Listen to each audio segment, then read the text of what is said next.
Hello students, आपका स्वागत है आपके अपने YouTube channel I L from can I to I can पर। स्टूडेंट्स, आज जो हम टॉपिक डिस्कस करेंगे वो है रिवर्स ऑफ इंडिया और ये इंडियन ज्योग्राफी का टॉपिक है। काफ़ी सारे स्टूडेंट्स मेरे को काफ़ी टाइम से बोल रहे थे कि सर ज्योग्राफी पे वीडियो प्रोवाइड कीजिएगा, तो उन्हीं की रिक्वेस्ट को ध्यान में रखते हुए मैं रिवर्स ऑफ इंडिया पे आपके लिए लेक्चर लेके आया हूँ। एक्चुअल में जो रिवर्स ऑफ इंडिया यानी भारत की प्रमुख नदियों का ये जो पूरा टॉपिक है, ये हम 3 से 4 वीडियो में कवर करेंगे। तो आज मैं आपके साथ जो शेयर कर रहा हूँ वो पार्ट 1 है इसका। इसमें हम प्रमुख नदियों के बारे में जानेंगे और इसके बाद जो पार्ट 2, पार्ट 3 और पार्ट 4 आएंगे, या जितने भी पार्ट्स आपके आएंगे उनमें भी हम नदियों के बारे में जानेंगे और उनसे रिलेटेड जो जो क्वेश्चंस बन सकते हैं वो आपको मैं बताऊंगा। इससे पहले अगर आपने हमारे चैनल को सब्सक्राइब नहीं किया है तो आप चैनल को सब्सक्राइब ज़रूर करें, जिससे आने वाले वीडियोज़ की रेगुलर अपडेट्स आपको लगातार मिलती रहे। तो चलिए स्टार्ट करते हैं। तो सबसे पहले अगर हम भारत की प्रमुख नदियों में बात करें तो जो सबसे इम्पोर्टेंट नदी हमारे सिलेबस में इम्पोर्टेंस रखती है वो है इंडस रिवर यानी सिंधु नदी। ठीक है, तो सिंधु नदी, इसको हिंदी में हम सिंधु नदी के नाम से जानते हैं और इंग्लिश में इंडस रिवर बोला जाता है।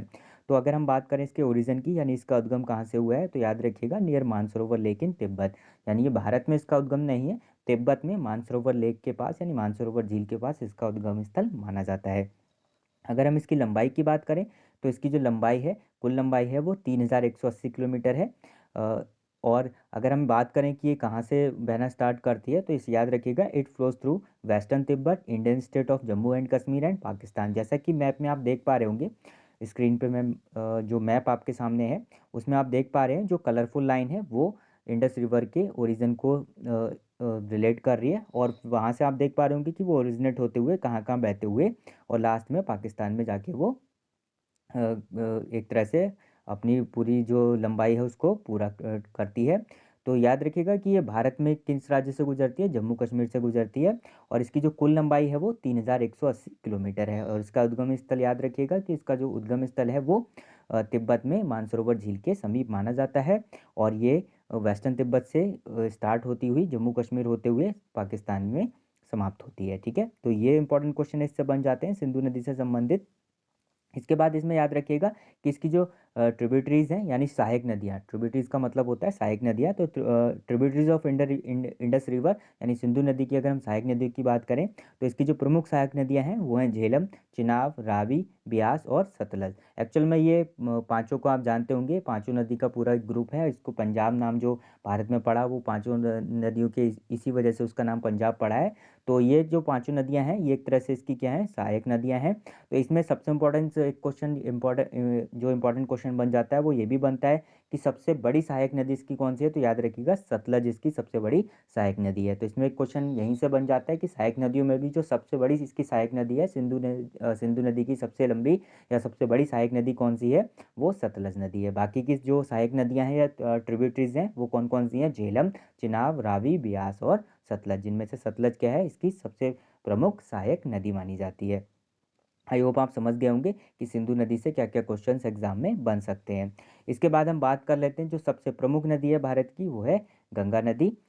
तो अगर हम इसके बाद ओरिजिन की बात करें तो गंगा नदी का जो उद्गम माना जाता है वो गोमुख नियर गंगोत्री ग्लेशियर यानी गंगोत्री ग्लेशियर के निकट गोमुख नामक जगह से इसका उद्गम स्थल माना जाता है, और ये कहाँ स्थित है, उत्तराखंड में स्थित है। यानी गोमुख और गंगोत्री ग्लेशियर उत्तराखंड में है, तो गोमुख नामक स्थान से इसका उद्गम स्थल माना जाता है जो कि गंगोत्री ग्लेशियर के समीप है उत्तराखंड में। अगर हम इसकी लंबाई की बात करें तो गंगा नदी की जो कुल लंबाई है वो 2510 किलोमीटर है। यहाँ पर ये भी याद रखिएगा कि गंगा नदी का जो उद्गम है वो भारत में होता है, लेकिन ये लास्ट में क्या होती है, बांग्लादेश में जाके समाप्त होती है, और फिर वहाँ पर इसको हुगली नदी के नाम से जाना जाता है। और जब ये कलकत्ता में एंटर करती है तो कलकत्ता में यानी वेस्ट बंगाल में इसको पद्मा के नाम से भी पद्मा और हुगली इसके नाम परिवर्तित हो जाते हैं। तो याद रखिएगा कि पद्मा और हुगली वहाँ पर इसका नाम चलता है, और फाइनली ये कहाँ पर मिल जाती है, ये जब बांग्लादेश में एंटर करती है तो वहाँ इसको पद्मा के नाम से जाना जाता है, और वहीं पर ये सीधे क्या होती है, बे ऑफ बंगाल में गिरती है। ठीक है,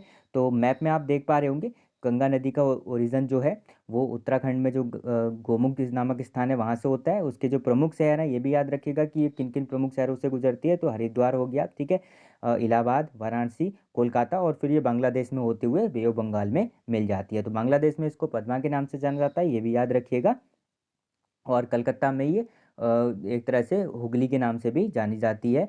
ये इसमें क्वेश्चंस आप याद रखिएगा। और फाइनली ये कौन सी उसमें मिलती है, बे ऑफ बंगाल यानी बंगाल की खाड़ी में मिल जाती है बांग्लादेश में एंटर करते हुए। ठीक है, इसकी प्रमुख सहायक नदियों की अगर हम बात करें, उससे पहले मैं आपको बता देता हूँ इसकी जो लंबाई है वो भी कई एग्जाम में पूछ ली गई है, और लंबाई इसकी कितनी है, 2510 किलोमीटर कुल लंबाई मानी जाती है। और इसकी सहायक नदियों की अगर हम बात करें, इसकी जो मेन ट्रिब्यूटरीज हैं वो कोसी, रामगंगा, गोमती, गंडक, यमुना और घाघरा नदी हैं। ठीक है, तो ये सहायक नदियाँ भी याद रखिएगा। इसमें जो सबसे प्रमुख सहायक नदी गंगा नदी की मानी जाती है वो यमुना है, ये आप याद रखिएगा। तो प्रमुख सहायक नदी गंगा की कौन सी है, यमुना नदी है।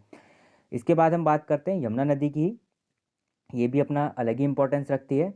तो यमुना नदी के कुछ और नाम भी हैं। इसको यामी नाम से और कालिंदी के नाम से भी प्राचीन काल में जाना जाता था। इसका जो ओरिजिन है वो यमुनोत्री ग्लेशियर से माना गया है, जो कि उत्तराखंड में ही है। तो उत्तराखंड में यमुनोत्री ग्लेशियर से यमुना नदी का उद्गम स्थल माना जाता है। इसकी जो कुल लंबाई है वो 1376 किलोमीटर है। और आप मैप में देख पा रहे होंगे कि गंगा नदी के एक तरह से आप कह सकते हैं कि पैरेलल ही ये बहती है। ठीक है, तो आप देख पा रहे होंगे ये जो जनरली अगर हम इसके किन किन राज्यों से गुजरती है उसको देखें तो हिमाचल प्रदेश, हरियाणा, दिल्ली, उत्तर प्रदेश। ठीक है, उत्तराखंड में तो रीजन होता ही है, तो उत्तराखंड, हिमाचल प्रदेश, हरियाणा, दिल्ली, उत्तर प्रदेश। ठीक है, तो एक तरह से ये गंगा की प्रमुख सहायक नदी है, और एक तरह से आप कह सकते हैं कि उसके लगभग पैरेलल ही ये बहती है। अगर हम इसकी अन्य प्रमुख सहायक नदियों की बात करें, इसकी ट्रिब्यूटरीज की बात करें, तो चंबल, बेतवा, टोंस और केन इसकी प्रमुख सहायक नदियाँ हैं। उनमें सबसे मुख्य सहायक नदी इसकी या सबसे लंबी सहायक नदी मानी जाती है वो टोंस मानी जाती है। तो ये यमुना नदी से इंपॉर्टेंट क्वेश्चन ये बन सकते हैं, आप याद रखिएगा। एक तो इसका उद्गम स्थल याद रखिएगा, इसकी लंबाई और इसकी प्रमुख सहायक नदियाँ। इसके बाद हम बात करते हैं जो अन्य प्रमुख नदी है हमारी, वो है ब्रह्मपुत्रा नदी। तो ब्रह्मपुत्रा नदी के अगर हम ओरिजिन की बात करें तो इसका जो ओरिजिन माना जाता है वो भी तिब्बत में माना जाता है। तिब्बत में चिमांगडंग ग्लेशियर के समीप कैलाश के समीप ही इसका क्या माना जाता है, उद्गम माना जाता है। तो चिमांगडंग ग्लेशियर में कैलाश के समीप इसका उद्गम स्थल माना जाता है, जो कि तिब्बत में है। और अगर हम इसकी लंबाई की बात करें तो इसकी जो कुल लंबाई है वो 3848 किलोमीटर है। लेकिन अगर हम इसकी भारत में लंबाई की बात करें, यानी भारत में कितनी दूरी तय करती है, कितनी लंबाई तक बहती है, तो ये याद रखिएगा, ये 2880 किलोमीटर इन इंडिया। ठीक है, तो भारत में इसकी जो लंबाई है वो 2880 किलोमीटर है। आप मैप में देख पा रहे होंगे, ये जो रेड लाइन है ये ब्रह्मपुत्र नदी को रिप्रेजेंट कर रही है।